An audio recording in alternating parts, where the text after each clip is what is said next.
Yep, it's me again. They hate us. This is why they give a fuck about us at the same time as always. I am your host, JD Miles. The MGTOWs, they love to hate. Even the ones that claim everybody loves to hate them loves to hate MGTOW at the same time as always, which is why retarded fucks keep us relevant to this very day, and I'm back again. How are we gonna how I'm gonna wrap up 2025 and bring in 2026?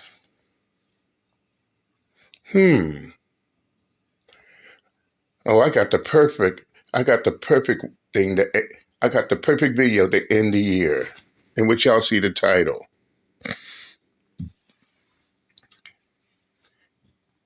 $3 years later, Gillette loses $9 billion and still trying to save face. Now, for those of y'all who've been around 2019, I know the majority of y'all have. Y'all would have remembered that Gillette made made made an ad trying to shame men,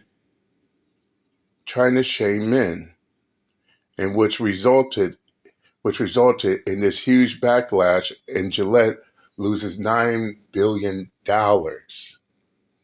And the crazy part about it is the fact that look how hard they tried to save face. But seriously,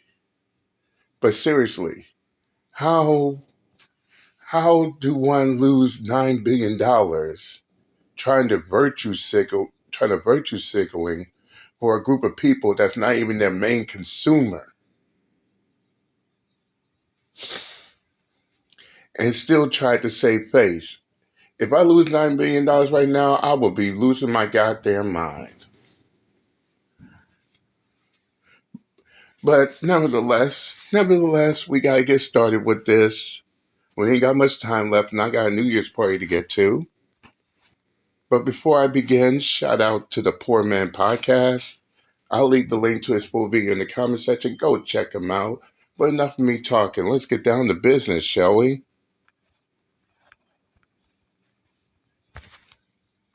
Gillette lost $9 billion trying to fix men. Yeah, I remember they made an ad a few years ago kind of putting down men, and sure, a bunch of women applauded the advertisement, but their core audience, the people who actually buy their razors, which are men, weren't having it. They went to full protest On January mode. 13th, 2019, I don't buy posted Gillette. a video asking, Me "Is this neither. the best a man can get?" The ad showed men bullying each other, harassing women, and talking over female colleagues, then suggested their customers were part of the problem. Within 48 hours, the ad had racked up 400,000 dislikes, making it one of the most disliked advertisements in YouTube history. Good. Customers started posting videos of themselves Oh, did I also fail to mention?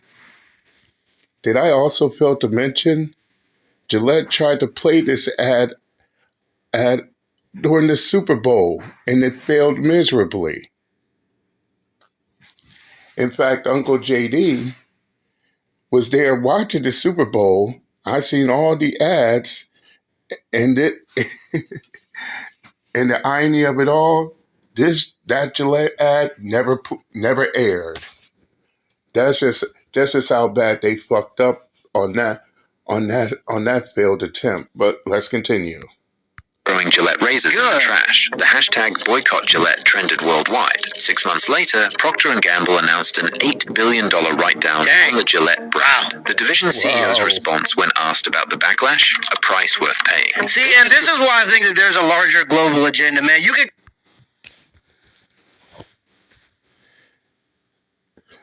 So their response was a price worth paying. So losing $9 billion. $9 billion with a B is a price worth paying. No, that sound more like stupidity and dumb arrogant pride to lose $9 billion like that. That shit is not a badge of honor, nor is that an achievement. But leave it up to the Be up to the person in charge, but let's continue.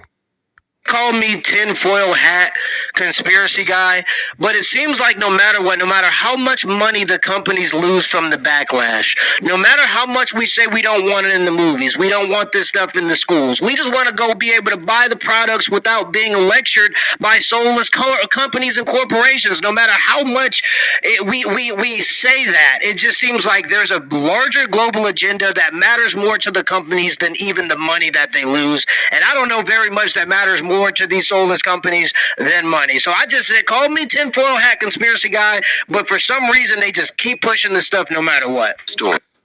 I agree. I'm like, shut up and sell razors. Keep your beliefs to your goddamn self. No one's trying to hear it. Of how Gillette, a company that had dominated men's grooming for 118 years, decided to challenge its own customers on masculinity itself, and how that decision became one of the most expensive marketing lessons in modern business history. Good. To understand the collapse. So basically, Gillette went woke and was a prime example of going broke. But this is what happens when you demonize your own consumers, trying to please a group of people that don't even buy your goddamn product. But let's continue. You need to understand the empire. In 1901, King Camp Gillette invented the safety razor. Before that, men used straight razors that needed constant sharpening. Gillette's idea was revolutionary. Cheap handles, expensive disposable blades. Yeah, and I bet the safety aspect of it was super important too. The razor and blades business model before anyone called it that. By World War I, the US military gave every soldier a Gillette razor. When they came home, they brought the habit with them. Yeah, see, I would imagine like the safety aspect of it, if you have people that are dealing with, trauma, mental trauma from having to be in war, you don't want them having a huge straight razor, right? That might cause some issues. So maybe there was a safety aspect of it too, and that's part of the reason why the military adopted it. I bet you the convenience was huge too. For the next century, Put it in your Gillette pocket. didn't just dominate shaving. It defined masculinity in advertising. Their ads featured athletes, celebrities, and aspirational imagery. That's what you should in do. 1989, they launched the tagline, "The best a man can get," and men bought into it. By the early 2000s, Gillette controlled 70% of the global razor market.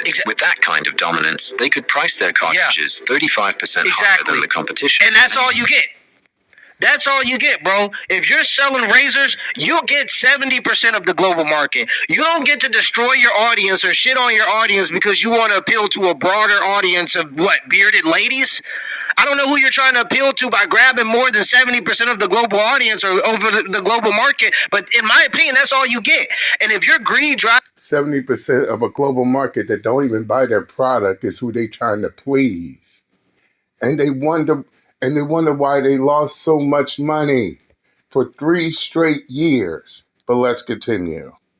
you to the point where you feel like you have to put down your customer base in order to get more people to buy your stuff, if that fails and has backlash, then you deserve it. 70% of the global market should be enough. That sounds like domination to me. I mean, how much more do you want? Nobody It's just blinked. greed. Such power attracted attention. Procter & Gamble bought the company in 2005 for $57 billion, the largest acquisition in their history. But they done lost For a lot over of money. 100 years, Yep. Gillette had been untouchable.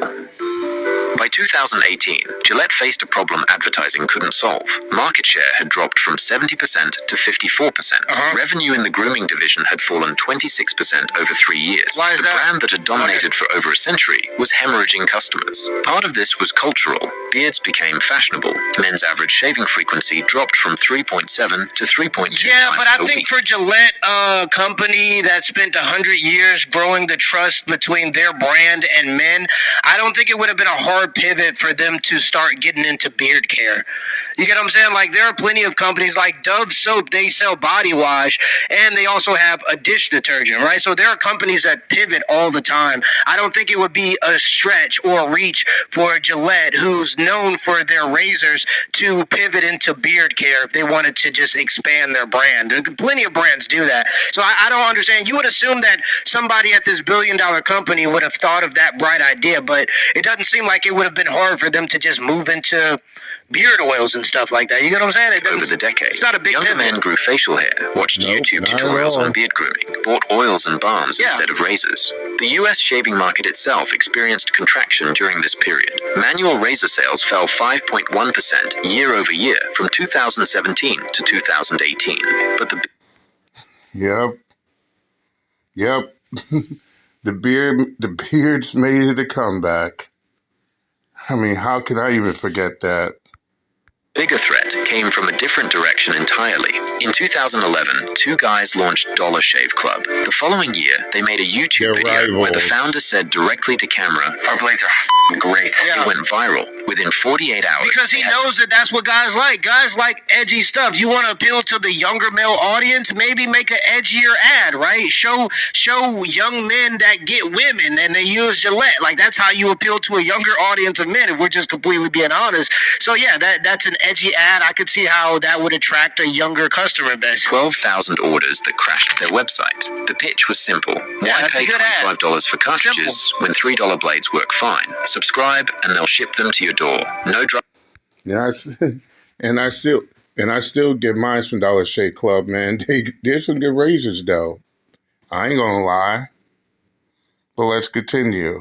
Drugstore trips, no unlocking them from behind plastic cases. In 2013, another startup called Harry's launched with the same approach. Lower prices, better design, direct to consumer. Gillette tried fighting back with discounts. Blade prices dropped 12% in 2017. It didn't matter. Sales kept falling. All they accomplished was making less money on products fewer people wanted. The subscription companies had something Gillette didn't. They felt like brands built for a new generation, not their fathers. Oh, so Gillette was basically being like Blockbuster when Netflix came along. How Netflix kind of introduced the subscription model. Blockbuster refused to adapt and see that the subscription model was something of the future. And so they just disappeared as a company, right? So that's kind of what Gillette was doing. Instead of just adapting and becoming, I think as Gillette, having your brand already be what it is, it would have been really easy for you to take a bunch of business away from those smaller companies if they would have just followed the subscription model. But there were Exactly, like how Netflix was to Blockbuster, like how the smartphone was to Kodak, how Samsung was to Nokia.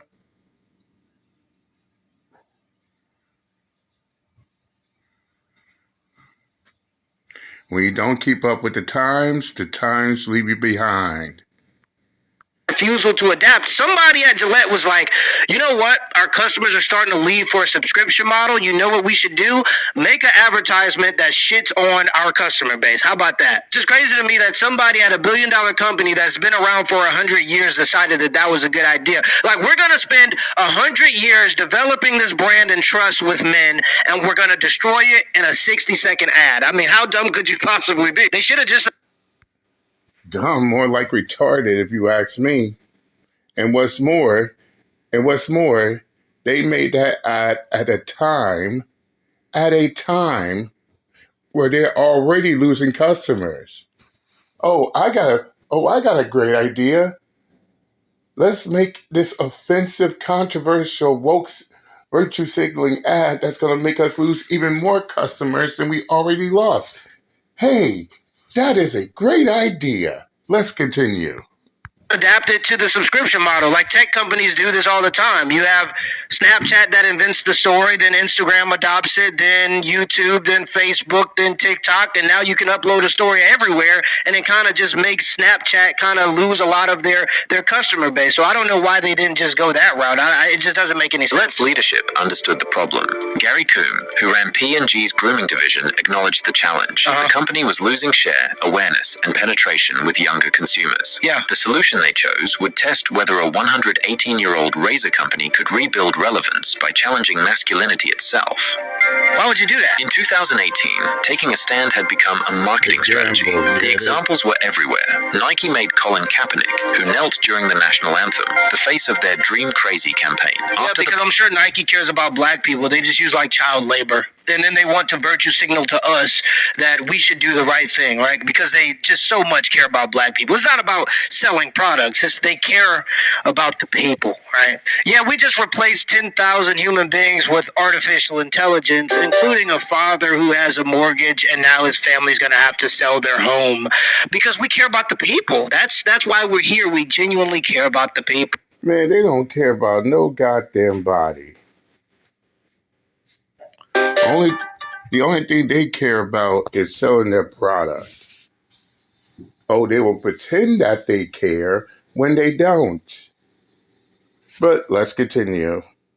Will buy our stuff. And I'm really not even saying that it's bad to buy the product necessarily. I'm mostly saying that if you're buying the product because you think that the company cares about you, you're dumb. Parkland shooting, Dick's Sporting Goods dropped assault rifles entirely. Patagonia went even further, suing the Trump administration over public lands. These weren't fringe campaigns. They were coming from global brands with billions in revenue. Nielsen research showed 66% of consumers would pay more for products from socially responsible companies. Marketing agencies were delivering the same message to their clients. Brands needed to stand for something beyond products. Yeah. The timing seemed perfect for Gillette to do exactly that. The Me Too movement. And how did that work out for those same companies?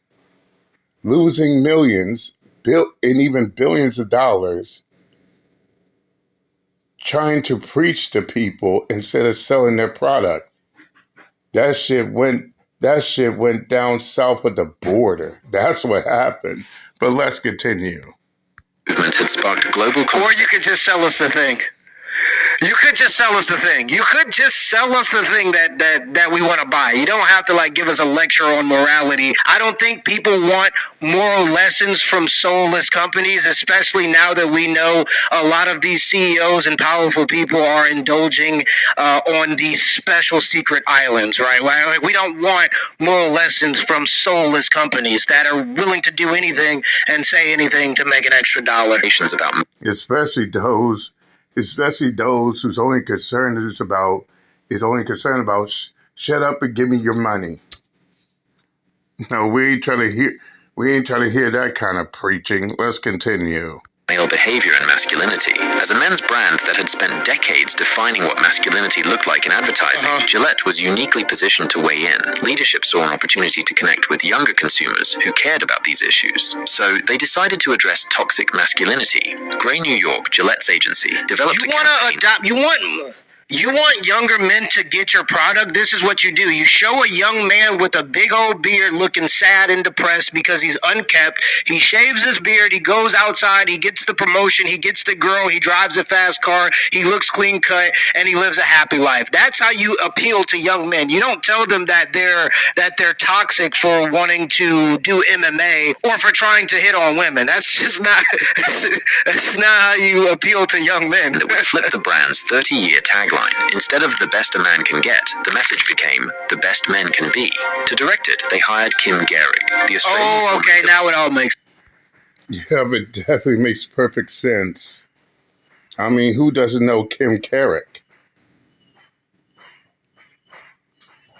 Fellas, for those of y'all who don't know who Kim Gehrig is, she's an Australian feminist. So it's clear to see where that ad came from. But I've been hearing a lot of questions that, wait a second, why would they need a feminist to make an ad for men's hygiene? That don't make no sense. That does not make no sense. But now we know exactly where this dumb, retarded, fuck-ass idea came from. But let's hear some more. Sense, right?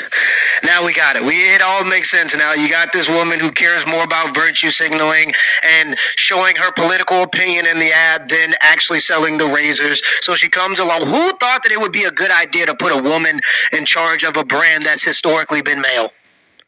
Who thought that would be a good idea? Oh, we all would like to know whose idea was that. Whoever idea was it to have a feminist make a Gillette ad for men, by the way, really need to get their goddamn head examined. Let's continue. England's This Girl Can, a campaign aimed at empowering women. Gillette was now asking a director known for speaking to women to deliver a message about masculinity to men. This wasn't just going to be an advertisement. I have the best man for the job, a woman. It was a complete repositioning of what the brand represented. Gillette committed $3 million to non-profits focused on supporting boys and men, partnering with organizations like the Boys and Girls Clubs of America. The logic seemed sound: align with progressive values, attract younger and more diverse customers who weren't buying razors like their fathers did, and build loyalty that went beyond price points and features. The plan was set. In January 2019, they were ready to make history. They just didn't expect it to be this kind of history. On January 13th, 2000... Oh, yeah, they made history, all right.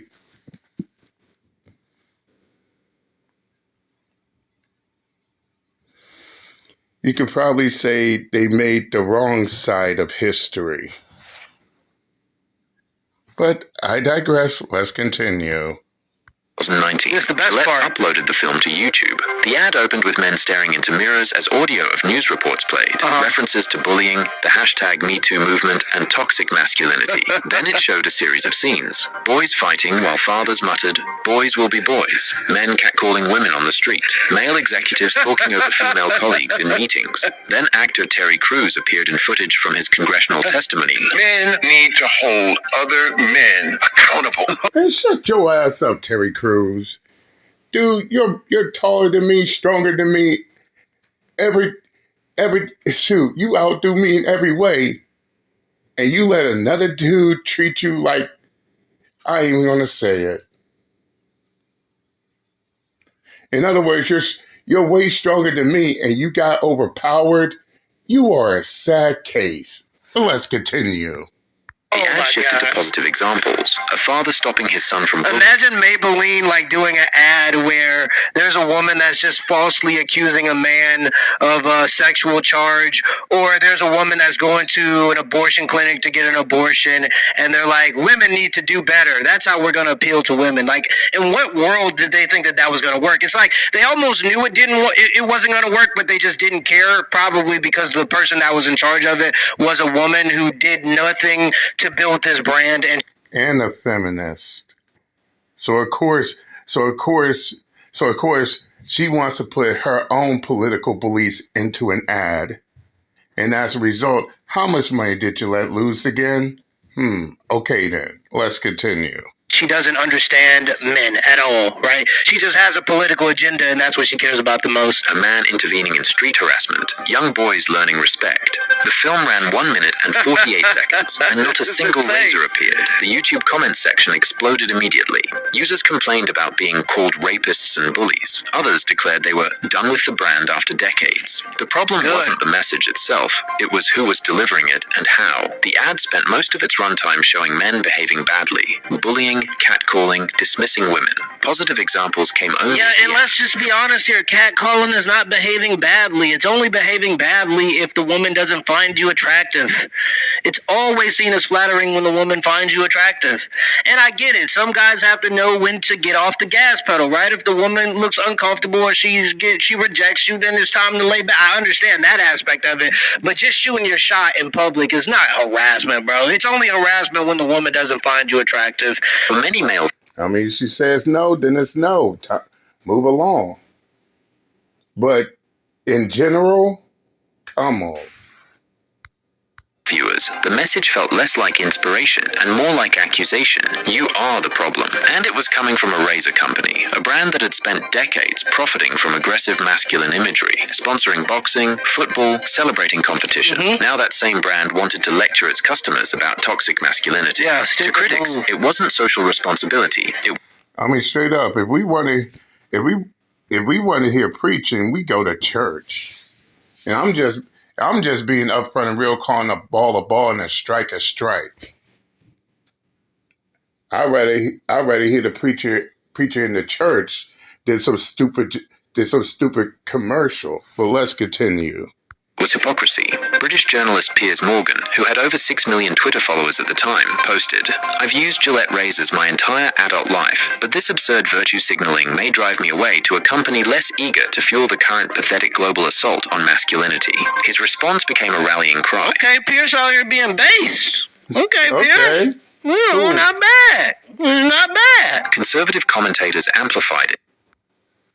But then the feminists want to sit back and wonder why everybody say that the feminists hate men, which is true. They do hate men. And the irony of it all, you got Gillette doing this, you got all this other shit happening, while at the same time you have feminists on social media saying we need to kill all men. Oh, men are subhuman, this type of stuff. In which ain't it funny? All this talk about misogyny, all this talk about men hating women, but you got women out here who hate and despise men just as equally. But no, let's not talk about misandry. Let's not talk about women hating men. Oh, but we could talk about misogyny and how much men hate women 24/7.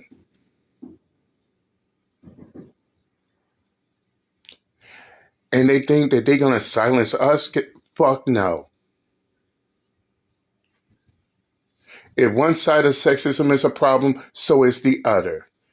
So is the other. And retarded fucks need to stop ignoring that shit. Let's continue.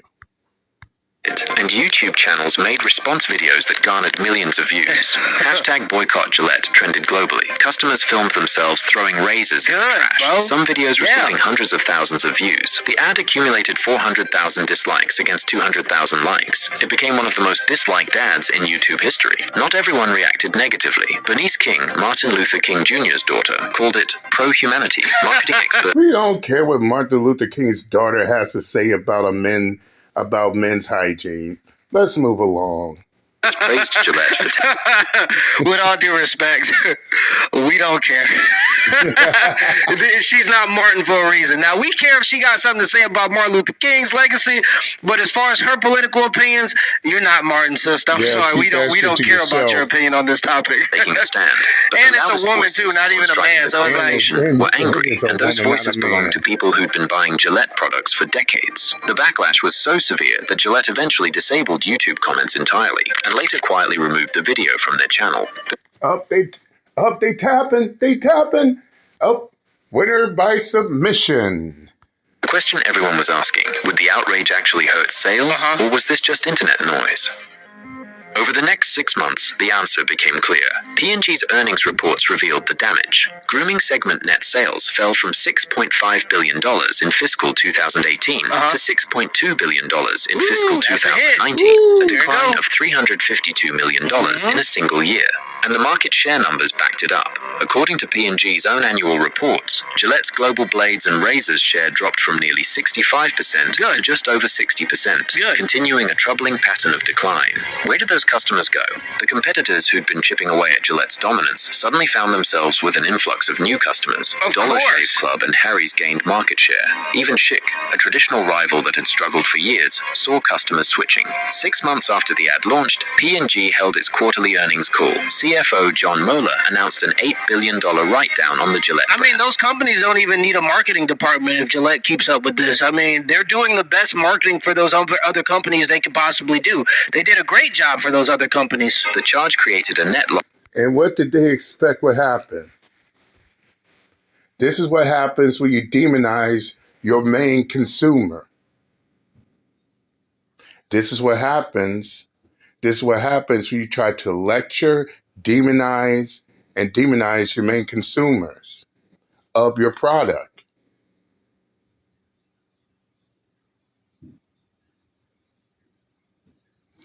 And then expect why your company is losing money.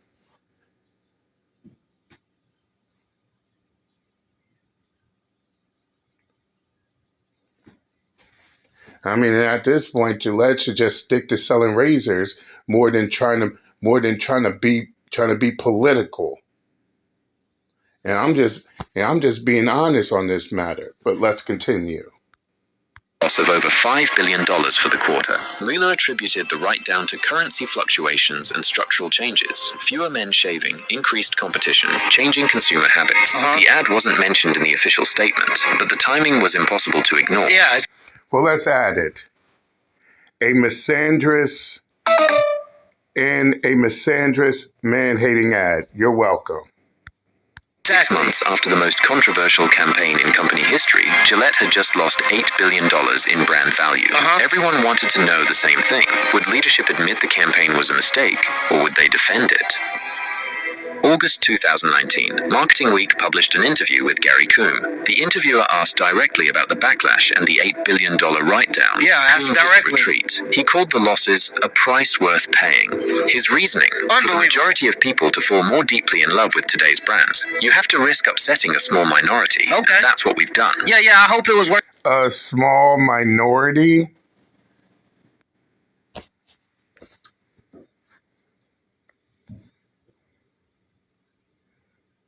So what he's saying is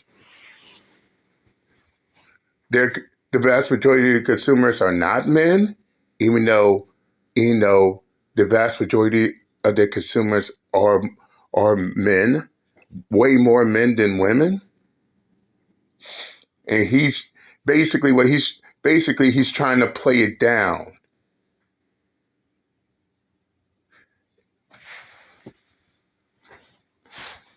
Play it down and double down. But basically, it's all because he's out here trying to save face for his company because they know they fucked up. But let's continue. it. I hope it was worth it, and I hope that it keeps going because I hope that it was worth it. I hope you got exactly what you asked for because to me it sounds like the advertisement worked. It sounded like he cared more about. And what's worse, after he made that statement, what happened? They lost more money. So basically, in the game of blackjack, okay, I see you double down, so let's double down on that. Let's stack up and match up. And what happened? In the end, they lost dearly trying to sit there and defend their actions. But let's continue. Putting out this political message and virtue signaling than he did actually losing money and his company dwindling, right? So the advertisement worked. You got exactly what you was looking for. Attention from. And what's more, the woman who created the ad, guess what? Soon as the shit hit the fan, she left. She got out of Dodge. So basically, she knew exactly what she was doing. She knew exactly what she was doing making that ad. And now Gillette is sitting there wondering why they're losing more money than gaining more money. See what I'm saying? Let's continue. A bunch of women that are going to applaud you, but they're not going to buy your razors, right? Because you appeal to the wrong audience. So it seems like the ad worked. Make men feel bad about themselves. Make women feel good that you made a political stance, right? But unfortunately for you, women aren't the ones that you've spent 100 years trying to appeal to. The strategy was deliberate. Doesn't make sense. Gillette was willing to alienate older customers who were leaving anyway. The goal was winning younger, more progressive consumers who represented future growth, trading short-term losses for long-term brand positioning. And there was evidence the strategy generated significant engagement. Website traffic spiked to the highest levels in 5 years. Yeah, but engagement doesn't mean sales. It's two very different things. Exactly. Oh, we got major internet traffic over here. Everybody's watching us. That don't mean nothing if they're not buying your goddamn product. So unless they buying your product, all that other shit don't mean shit. Let's continue. Engagement doesn't necessarily mean sales. I'm interested to see the sales. Over 1.5 million mentions across digital platforms within 24 hours. On paper, it looked like a win, but the research missed something critical. Awareness didn't convert to purchases. A Taluna survey revealed the gap. 77%. Awareness does not contribute to purchase. of viewers felt hopeful after watching the ad, but only 34% said it made them want to purchase. The campaign had also targeted audiences that were 51% female, people who might applaud the message but weren't in the market for men's razors. The Locality study of over 4,500 male Gillette consumers revealed another problem. Most Gillette buyers were traditional men who valued family and national pride. Gender equality. They started their whole thing appealing to the army. Is that a big surprise? And then after... Nope, not at all. I've been through their history. As I said, the vast majority of their consumers are men more than women. But they wanted to make an ad trying to please women while demonizing their main consumers, and now the shit led them into this predicament. Let's continue. After that, every single advertisement showed traditional masculinity. You got Muhammad Ali in the advertisements. Who do you think is watching boxing predominantly? So it's like, yeah, you went against your core audience. Priority. With its campaign, Gillette had taken a progressive stance, but positioned itself on the opposite side of its own customers. Susan Cantor, CEO of a branding consultancy, told NPR that the ad's positive message got lost in the negativity, leaving some men feeling lectured rather than inspired. The message from the market was clear.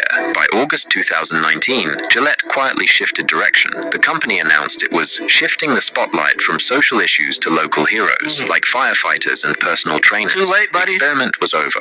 So that is the story of Gillette, a company that spent 118 years telling men they deserved the best a man can get, then spent 2 minutes telling them they needed to be better men. The backlash cost them $8 billion in 2019. 4 years later, in December 2023, P&G announced another $1.3 billion write-down. I hope it was worth it. I hope that CEO, we should ask him again. Ask that same CEO if it was worth it in the long run there. I hope it was worth it. Pounded. What exactly went wrong?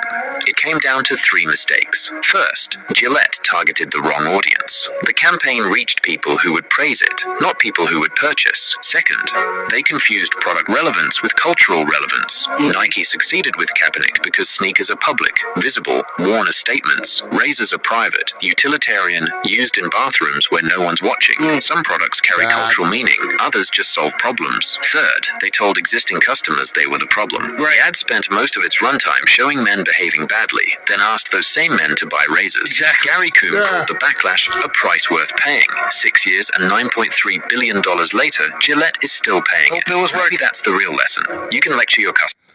Oh, the delectable irony. You can take a stand. You can generate millions of views and worldwide conversation. But at the end of the day, someone still has to buy the razor. Turns out, unlike popular opinion, all attention isn't good attention. I mean, to be honest, they worked. And by the end of the day, some companies go woke and end up going broke.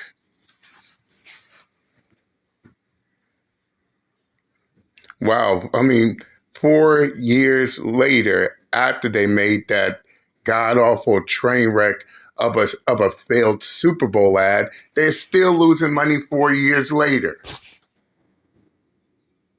Oh, did I fail to mention that virtual signaling Gillette ad never made it to the Super Bowl? Oh, wait, I did brought that up, right? But anyway, I'm going to stop it right here. Whew, we're about minutes away.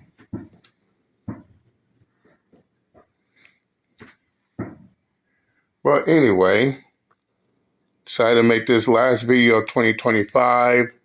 Again, shout out to the Poor Man Podcast. If you want to watch this full video in its entirety, I'll leave the link in the comment section. Go check it out. Tell them JD Miles sent you. But that's all I got. That's all I got for now. I'm done. Happy New Year. Happy New Year. Hope 2026 ain't as crazy as 2025. And I'm out this bitch. Later.